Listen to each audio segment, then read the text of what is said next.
Well,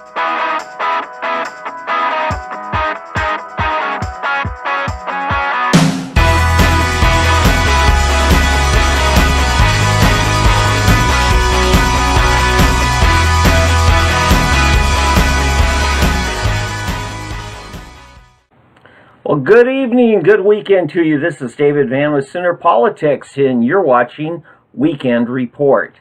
Let's kick it off right now with our first story tonight. Fisher's Pawhuska Follies. I tell you, I don't know if you've been watching this, but up in Pawhuska, Oklahoma, in Osage County, a truck drove through town middle of the night. It was 3 in the morning back in early January. And there's one traffic light in town, and the truck didn't make it through in time. The truck was hauling interstate commerce. Actually, it was called industrial cannabis. Good-sized truckload. There was nearly 20,000 pounds, roughly 18,000, to be honest with you, be more accurate. Well, it seems the local cops decided they were going to investigate what's going on in there, and sure enough, don't you know, they're a little yes-no testers, the officer's little kit. I said, what do you know, there's THC here. So they went hog wild, decided they had the biggest marijuana pot bust in Oklahoma history, don't you know. Problem was, it wasn't marijuana. Wasn't even close. Let me get you caught up to speed here. Had a little fight over this. Meanwhile, the government shut down, federal government that is, and these cops don't have the stuff to test it, right? They're relying on the federal government. Government shut down. These truck drivers stayed in jail the whole time they're waiting for a stinking test. Meanwhile, just to be sure they could hold them, they presumed that it was contraband marijuana. And so they finally got the testing done weeks later. And what do you know? It's less than 1% THC. Now, mind you, the marijuana that you find anywhere, whether it's legal or not, is going to be more than 10% THC. Less than 1%. That's weaker than near beer, if you know what I mean. Some of you folks know what near beer is.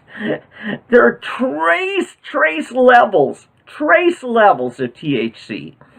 This is actually newly enacted legislation in the Farm Bill that was passed earlier this winter, made it totally legal. Actually, it was passed in early December, if I remember right. Well, Mike Fisher here. Let me tell you about Mike. Mike is the new DA of Osage County, don't you know?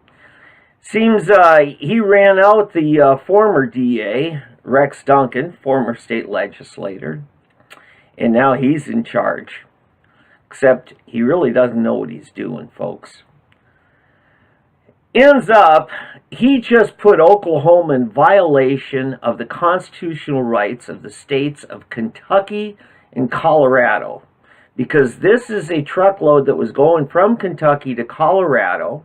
Was totally legal for interstate commerce because of the Farm Bill. And no state is allowed to interfere with this interstate trucking. Well, Mike doesn't care about that. Mike still insists that, by God, this is illegal contraband. I talked to Rex Duncan, the former state rep. Rex's view of it is, you know what, if one of those tests shows up a little bit higher, then he said he probably would have just hung on to that until we could get this dispute settled and would have sent the rest of the truckload along with the guys. State law doesn't even call for any kind of criminal prosecution, even if it exceeds the 0.3%. That's 0.3% of THC. And keep in mind, they also left this stuff drying in the truck for weeks after it was packaged in Colorado. That means it's been drying out, unless, of course, they left it out in the rain, which who knows. But if it's been drying out, then as it dries, the THC level will actually increase as a percent of the whole. So even if it exceeded the 0.3% a month after it was harvested, it still was probably consistent with the test findings they found in Kentucky before they even shipped it. So this stuff was certified in Kentucky. So finally, Friday night of this week, Mike Hunter finally lets the two truckers out of jail, released on their own recognizance. I still don't know that we even have a judge assigned to this case, but whoever it is better think twice if he wants to stay in office, because they're violating constitutional law of the United States. It's the reason why we have an interstate commerce clause in our Constitution. So one state can't screw over another state while they're trying to ship it through the state to a third state. Anyway, Mike's finally going to have this stuff sent up to Colorado. Keep in mind, you're probably looking at an asset forfeiture target on your back if you're part of the trucking or the security firm. So it's going to go up to Colorado, but to a federal drug testing lab. I told the former DA, Rex Duncan, I said, you know, if I'm the people from Panacea Life, the people who ordered it and were supposed to get it, this is nearly $1 million worth of hemp to be made into legal CBD oil, which is legal in all 50 states. If I were the people of Colorado, I would see if you can't have the Colorado law enforcement seize that shipment as soon as it gets to Colorado, and tell Mike Fisher and the sheriff's deputies or whoever's hauling it, they can walk back to Oklahoma. This is pathetic. This ought to get Mike Fisher thrown out of office. I don't even know if there is a possibility to do a recall in his election, but I certainly think if there was a case for recall, this would be it. So that's the story of what's going on with the Pawhuska hemp truck. And to take a look at Channel 6 in Tulsa, KOTV, has had some good stories on it, and as have some of the other television stations. But I'm telling you, Oklahoma, we're about to get hit with a lawsuit because of what Mike Fisher's doing. All right, let's go on to the next story after this. Let's talk about SoonerPolitics.org. Sooner Politics is a citizen journalism project that we started nearly 5 years ago. It was an effort for citizens like you and me to make sure the news was getting out there that maybe the commercial or professional media wasn't covering, or perhaps they were held hostage to an agenda that really wasn't in the best interest of you and me. So citizen journalism is an essential part of keeping our democracy, and it's in that effort that we boldly proclaim that the freedom of the press is important for all of us. It's not just for commercial media. It's the right of the individual to print, publish, and distribute his free speech. You and I are the press just as much as the commercial media is. We need a strong commercial media. We need a strong professional media. But we also need the ability for us citizens to communicate directly with each other. And SoonerPolitics.org is just one of the tools whereby dozens, literally dozens of Oklahoma bloggers work together to make sure in this cooperative effort that we are able to stay better informed. Be sure to go to SoonerPolitics.org. No subscription fee, no membership. We appreciate you supporting our sponsors. Welcome back to page 2. This is David Van with Sooner Politics. Next, we're going to talk about Governor Stitt's vision. Governor Kevin Stitt held his State of the State address before a joint session of the Oklahoma legislature this week. We were all pretty excited about it because we don't know what we're getting with Mr. Stitt. This is his first time running for elective office. He decided to jump for the top, running for governor. Let's see what he's got. Well, Governor Stitt scared a lot of fiscal conservatives in the run-up to the State of the State address, because he's told some people in the media that he'd take a look at the Medicaid expansion proposal. And that concerns a lot of us who really want to form a government that is operated on solid and consistent funding. Because you just don't mess with people's important issues like health care, only to have them grovel from year to year, not knowing whether or not they're even going to have something in place. People want stability. Well, Governor Stitt clearly said, folks, we don't know what the federal government's going to do with health care. We don't know what kind of formula they're going to offer the states. And even though right now, under the Obamacare legislation, they are offering to pay most of the cost of Medicaid expansion. By the term Medicaid expansion, what we mean is Oklahoma right now will cover health care for you if you make basically less than $300 a month. It's that bad for just an individual. That's a single adult. $300 a month. $350 and you're on your own. They want to, the Obamacare proposal said, you know, if a person makes up to $1,000 a month, then the Medicaid expansion terms say, we'll provide health care for them. Now, Oklahoma has our own program, and it's called Insure Oklahoma. And the federal government basically about killed it. Governor Fallin had to make a deal to try to keep some of it going because it did rely on some Medicaid funding. So that was the first issue, is Governor Stitt had to say, you know what, I am not going to build a program on unstable funding sources. And for that, I want to commend him. Governor Stitt really had a pretty good message. It was real good, touched on several things. Personally, I was a little disappointed on the things I didn't hear. And then there was one thing I did hear that bothered me right at the end. Governor Stitt wants to go after business expansion, get corporations to relocate in Oklahoma. Have we been down this road before? Yes, we have.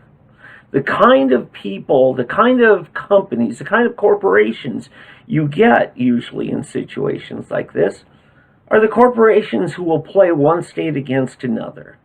They'll take all the freebies and handouts they can get, and once they're gone, they'll move on to the next state. The governor called for more money into what was called the Governor's Closing Fund.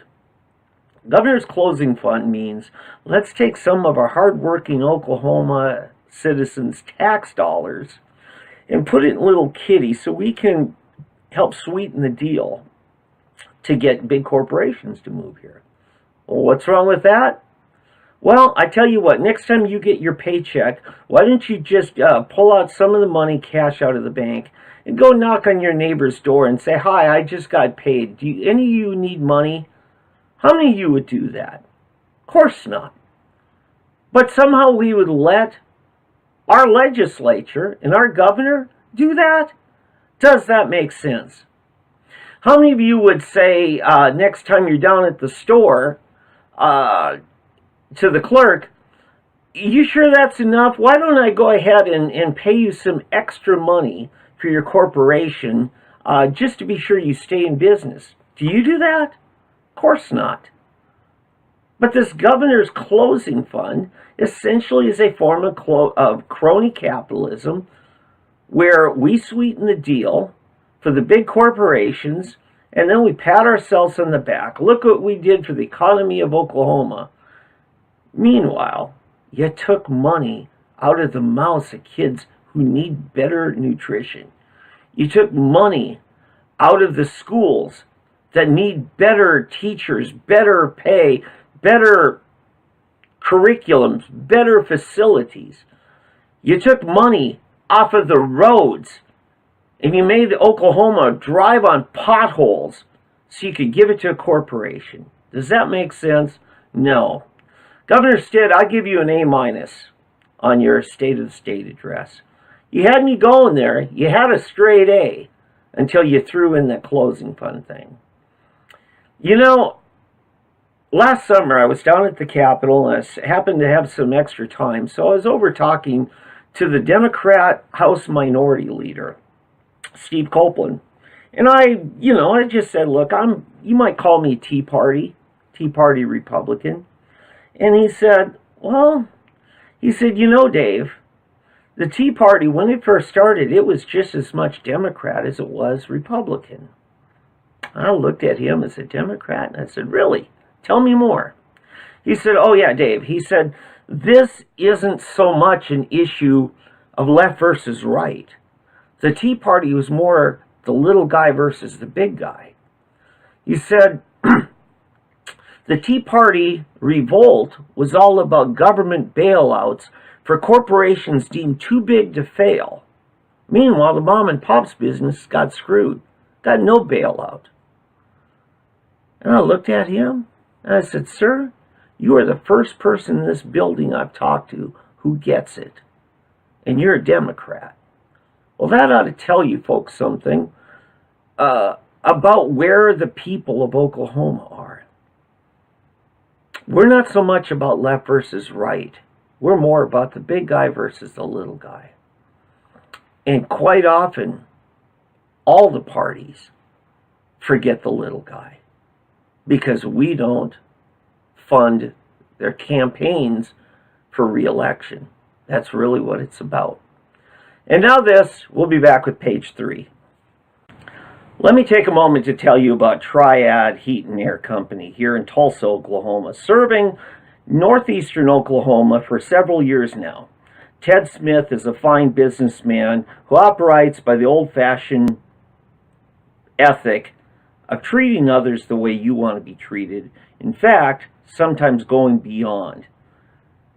Ted and Rhonda are some fantastic Oklahoma citizens and great neighbors to have here. Next time your family has a need, maybe the heater went out, maybe it'll be this summer before you need some help, trust Triad Heat and Air. Trust Triad to keep your home as comfortable as can be. They're at 918-622-6000, Triad Heat and Air. Welcome back. I'm David Van with Sooner Politics. You're watching Weekend Report. And now page 3. Don't vape me, bro. This is a personal vaporizer.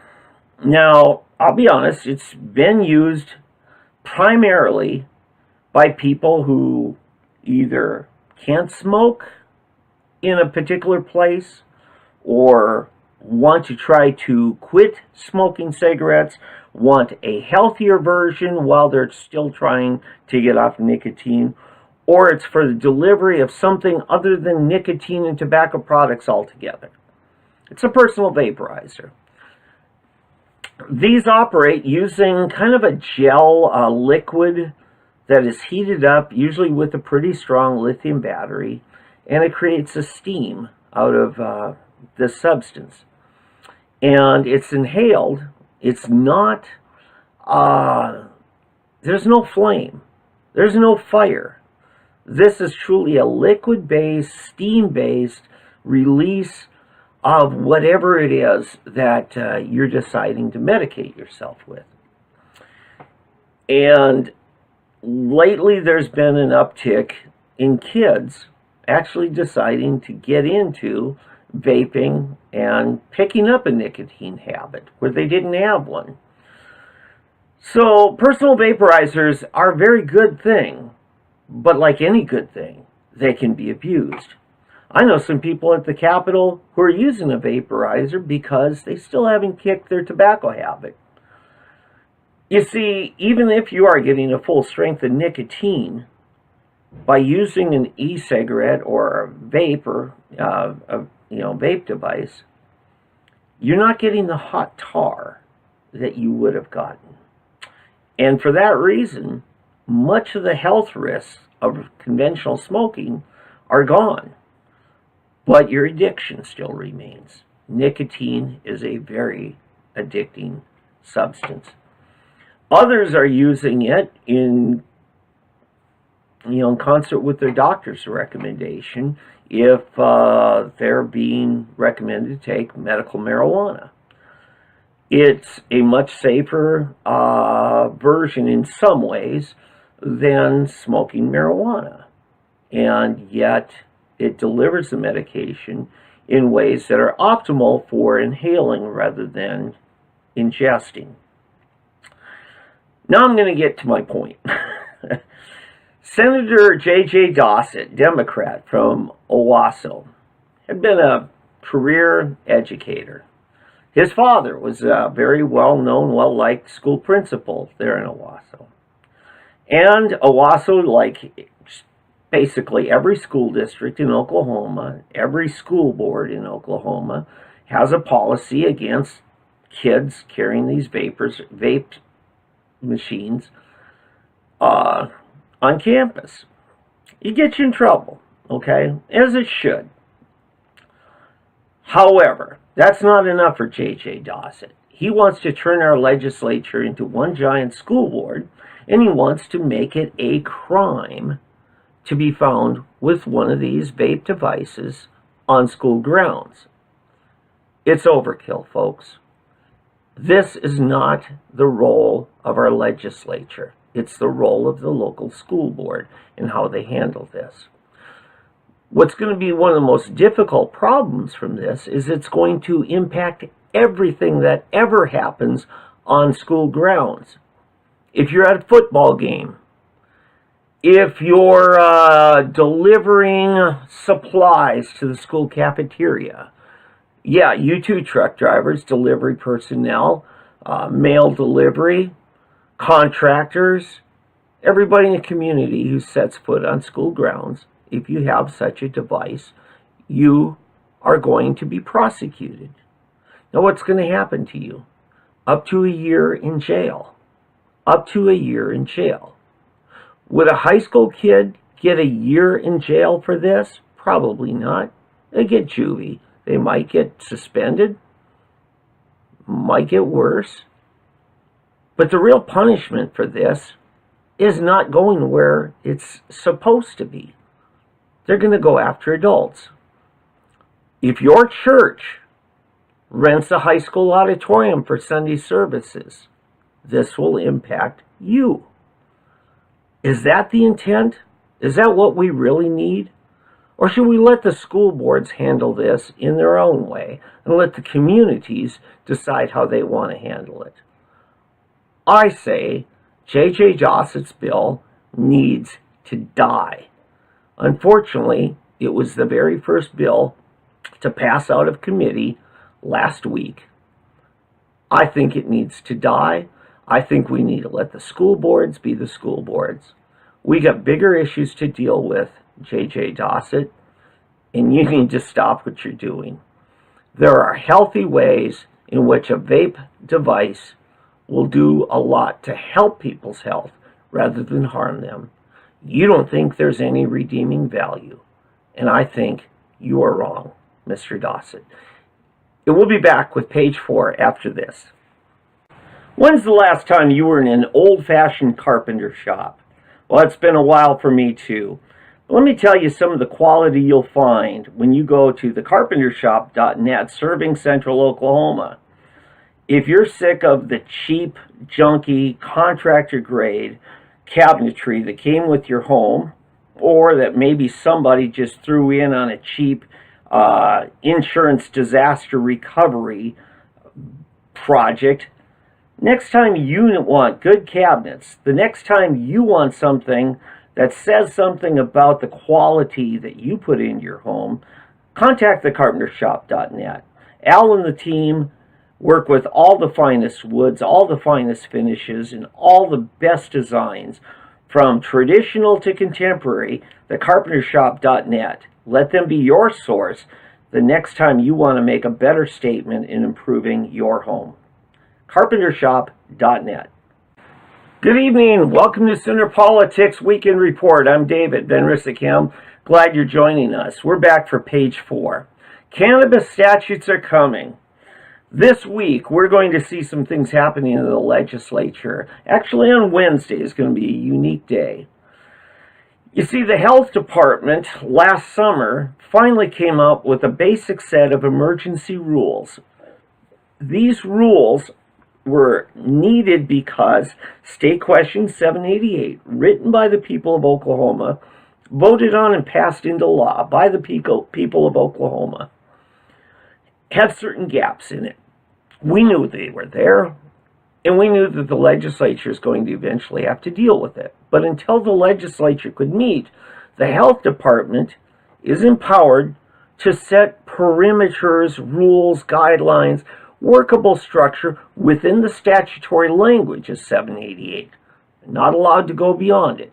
As you know, if you're plugged in last summer, they did go way beyond it. Our Attorney General, Mike Hunter, did a fine job of giving them guidance when they asked him, and they got back on course. And I commend Mike Hunter for doing a fine job in his role there. And so the health department has these emergency rules. The governor signed off on them, but they expire within a year. So by the end of this summer, all of these rules that enable us to have an orderly program are going to end. That means our legislature has to come up with a set of statutory language that continues certain stability and certain order in this.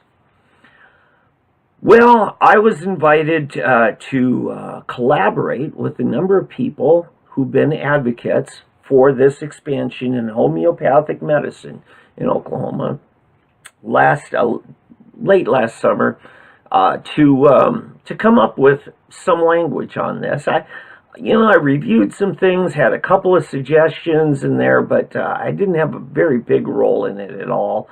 More so it's just they bounced ideas by me, a few of the people in this group. But this is a group of people that all had invested themselves in it. It included the author, included trade organs. I say the author of State Question 78, Mr. Chip Paul of Owasso. So, and they came up with what we called the Unity Bill. That was things that everybody who was invested in this, whether they were a patient, whether they were a physician, whether they were somebody who is going to help provide the medicine, growers, producers, processors, and distributors, if you will, dispensaries, and researchers, laboratories, testing, all of that was in there.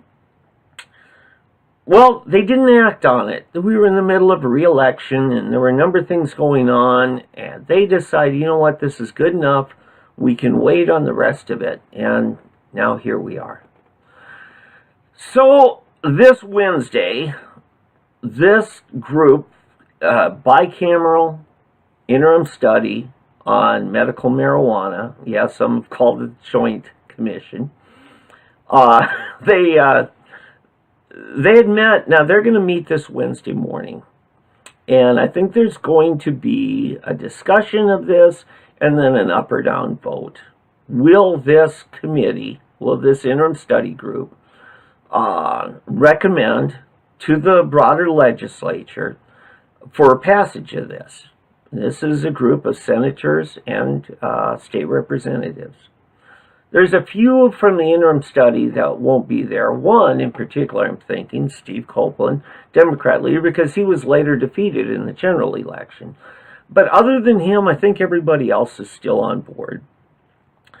It's going to set some perimeters, and mostly it's going to continue the spirit of 788. And then once we pass that into law, there will still be other recommended bills that you see floating out there. Some are wanting a little more latitude for counties, to say how it's administered in their county. You're going to see some who want to put caps on how much a patient is allowed to buy, and asking for our health department to keep record of how much every person buys, which doesn't work because we're allowing home grow. We're allowing patients to grow their own medicine.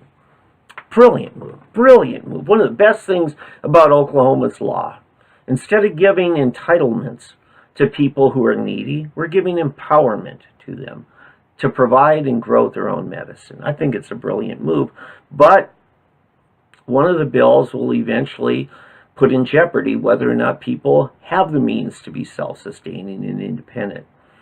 There's going to be a few other things that try to chip away on what conditions, for instance, can be treated with cannabis medicine.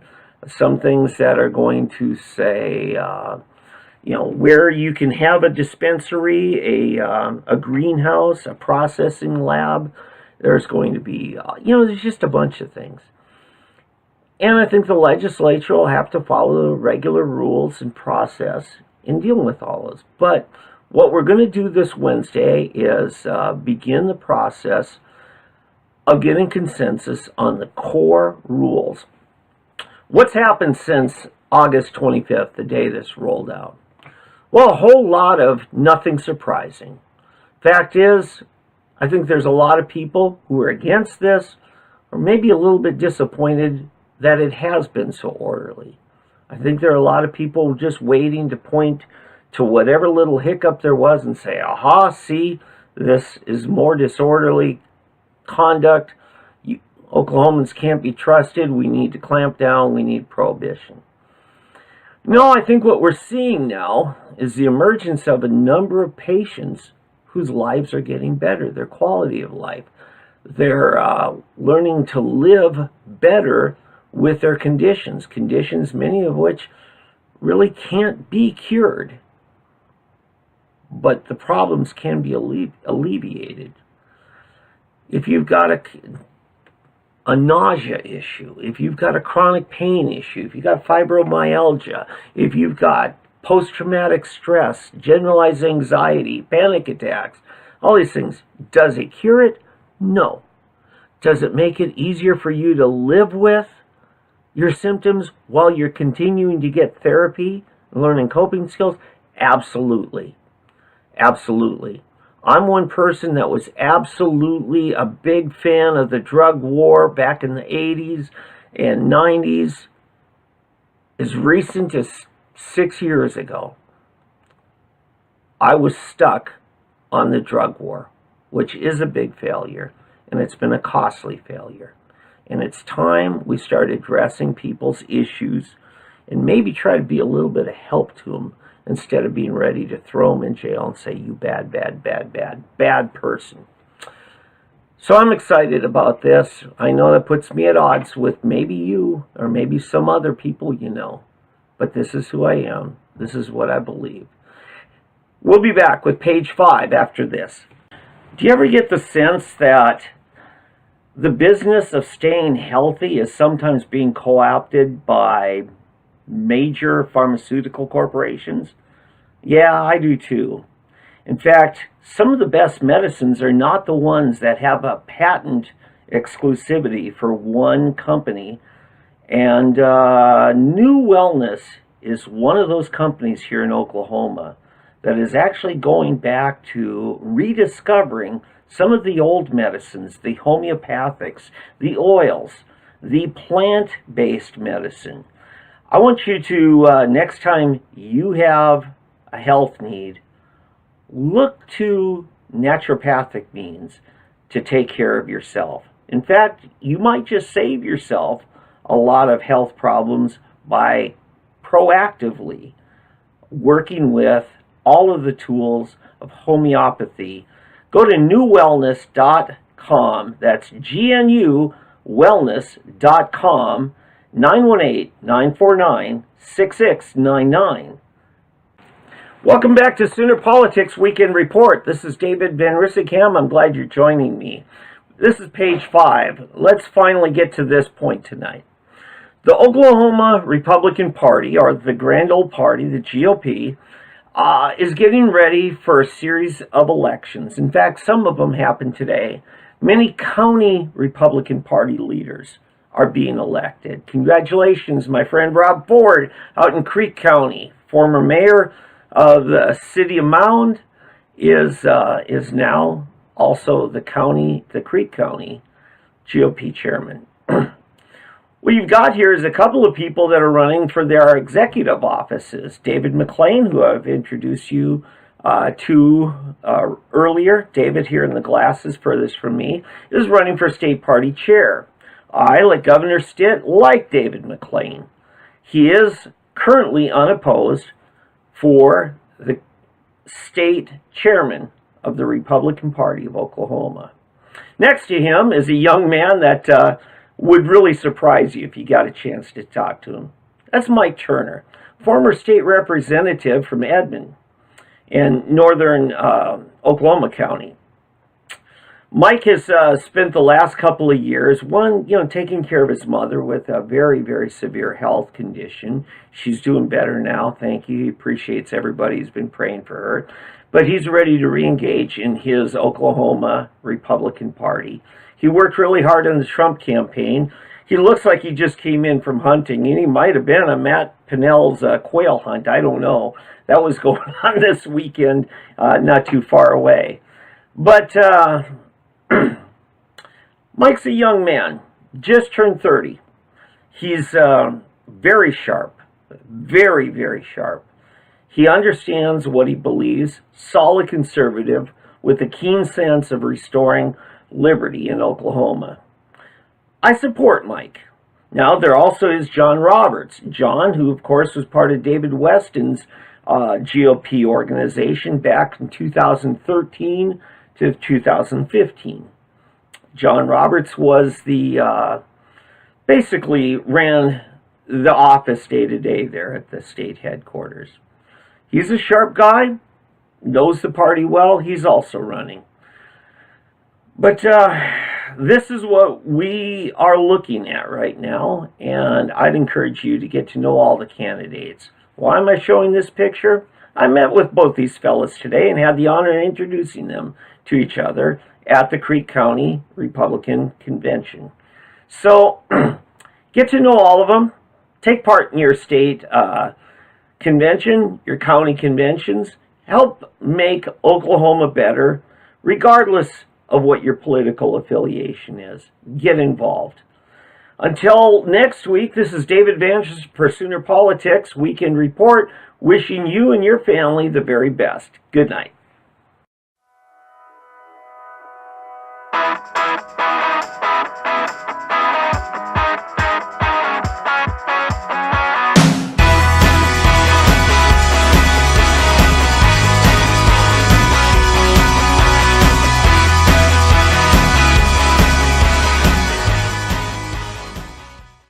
You know, one of the things I like about family-run businesses here in Oklahoma are some of the solid business ethics that you see by Oklahoma families taking care of other Oklahoma family needs. George and Becky Fott are two such people. Their Clean Pro carpet, fire, water restoration company has been serving the Muskogee area for many, many years, and now in their second generation with Jameson and the rest of the team, they're restoring to much of eastern Oklahoma's special needs for maintenance as well as disaster recovery. Look to George and Jameson and the whole team next time you have a need. Take a look at your carpets right now. Are you ready for carpet cleaning? Forget the big bulky machines you have to lug in and out of the grocery store. Just call Jameson and George and the team. They're in Muskogee, 918-686-0222. That's Clean Pro, Oklahoma. You can contact them at cleanpromuskogee.com.